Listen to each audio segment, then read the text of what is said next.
Hello বন্ধুরা, welcome back to my channel আড্ডা with রূপালী। আশা করি আপনারা সবাই খুব ভালো আছেন, সুস্থ আছেন। আর আমিও ভালো আছি এবং সুস্থ আছি। আর আজকে আমি আপনাদের সাথে একটি রেসিপি শেয়ার করতে চলেছি যা গরমের দিনে খুবই উপকারী। আর সেই রেসিপিটির নাম হচ্ছে দুধ চাল কুমড়ার শুক্তো। তো খুবই সাধারণ একটা রেসিপি, হয়তো অনেকে পারেনও, কিন্তু আমি যেভাবে রেসিপিটা করি আর কি, মানে এই শুক্তোটা রান্না করি, সেটাই আপনাদের সাথে শেয়ার করব। তো প্রথমে আমি কড়াইতে কিছুটা সরষের তেল দিয়ে দিলাম। ইচ্ছা করলে সাদা তেল দিয়েও এই রান্নাটা করা যেতে পারে। আর আমি এই সরষের তেলটা একটু গরম হয়ে যাওয়ার পর এর মধ্যে আমি কিছু বড়ি দিয়ে দিলাম। বড়িগুলোকে আমি সামান্য একটু ভেজে নিব, খুব বেশি লাল করে ভাজবো না, তাতে বড়িগুলো শক্ত হয়ে যায়। আর বন্ধুরা, এই রেসিপিটা গরমের দিনে খুবই উপকারী, পেটের পক্ষেও খুব ভালো এবং খেতেও খুব সুস্বাদু হয়। তো বড়িগুলো ভেজে নেওয়ার পর আমি এখন কিছুটা করলা ভেজে নিচ্ছি। শুধু লবণ দিয়েই ভাজবো, আমি এর মধ্যে কোনো প্রকার হলুদ ব্যবহার করব না। এই গোটা রান্নাটাতেই আমি কোনো প্রকার হলুদ ব্যবহার করব না। তো এই যে আমি করলাগুলো ভেজে নিব, কিছুটা লাল করে ভেজে নিব।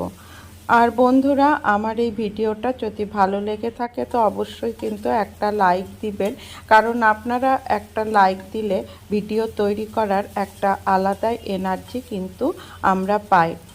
আর এই যে আমার করলাগুলো লাল করে ভাজা হয়ে গিয়েছে, এখন আমি করলাগুলো উঠিয়ে নিচ্ছি।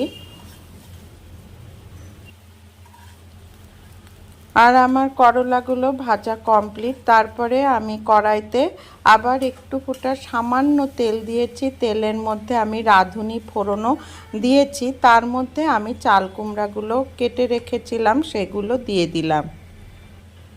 আর বন্ধুরা, আমি চাল কুমড়াগুলোকে কেটে একটু লবণ দিয়ে মাখিয়ে রেখেছিলাম, তাতে চাল কুমড়াটা তাড়াতাড়ি সেদ্ধ হয়ে যায়। আর এই যে আমি চাল কুমড়াগুলোকে ভালোভাবে মজিয়ে নিচ্ছি। আর মোটামুটি চাল কুমড়াগুলো সেদ্ধও হয়ে গিয়েছে।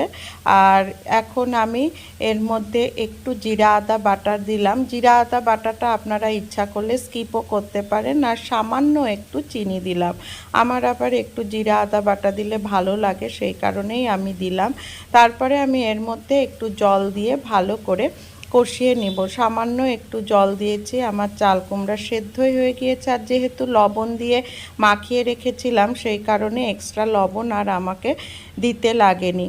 সে যাই হোক, চাল কুমড়াগুলো এখন আমি ভালো করে কষিয়ে নিচ্ছি। আর আমার মোটামুটি কষানো হয়ে গিয়েছে। আর রান্নাটাও বেশ তাড়াতাড়ি হয়ে যায়, বেশিক্ষণ সময় লাগে না। তো এই যে চাল কুমড়াগুলোকে কষিয়ে নেওয়ার পর আমি এর মধ্যে দিয়ে দিলাম কিছুটা দুধ। এখানে শুধু দুধই যে আছে তা না, দুধ আর জল মেশানো আছে। 1 কাপ, টোটাল 1 কাপ দুধ দিয়েছি, মানে হাফ কাপ দুধ আর হাফ কাপ জল মিলিয়ে টোটাল 1 কাপ আমি দিলাম। তারপরে কিছুক্ষণ ফুটিয়ে নেওয়ার পর আমি এই যে বড়িগুলো দিয়ে দিলাম, আর সেই সাথে আমি ভাজা করলাগুলোও দিয়ে দিলাম।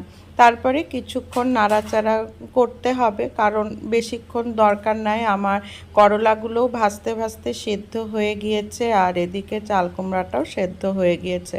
কিছুক্ষণ নাড়াচাড়া করেই আমি নামিয়ে নেব। আর খেতে কিন্তু খুবই ভালো লাগে এই শুক্তোটা। আর গরমের দিনে ভাতের প্রথম পাতে কিন্তু খুবই সুন্দর লাগে খেতে। আর এই যে আমার মোটামুটি শুক্তোটা রেডি। আর এখন আমি এর মধ্যে একটু সামান্য পরিমাণ ঘি দিব শেষের দিকে আর কি। ঘিটা দিয়ে আমি নামিয়ে নেব। ঘিটা কিন্তু দিতেই লাগবে আমার মনে হয়, কারণ ঘিটা দিলে আমি দেখেছি স্বাদটা খুব সুন্দর হয়। তো এই কারণে ঘি একটু দিতেই লাগবে। তো আমার শুক্তোটা রেডি। আর বন্ধুরা, আশা করি আপনাদের এই শুক্তো রেসিপিটা ভালো লাগবে। যদি ভালো লেগে থাকে অবশ্যই কিন্তু বাড়িতে একদিন ট্রাই করে দেখবেন, খেতে খুবই সুন্দর হয়। আর এই যে আমার দুধ চাল কুমড়ার শুক্তো একদম রেডি। আর বন্ধুরা, আমার এই ভিডিওটি যদি ভালো লেগে থাকে, আগেও বলেছিলাম আবার বলছি, একটা লাইক অবশ্যই দিবেন, আর কেমন লাগলো কমেন্টস করে অবশ্যই জানাবেন। আর বন্ধুরা, আজকে ভিডিওটা এখানেই শেষ করব। পরবর্তীতে আবার আসবো একটি রেসিপি নিয়ে। আর এতক্ষণ ধরে আমার সাথে থাকার জন্য আপনাদেরকে অসংখ্য ধন্যবাদ।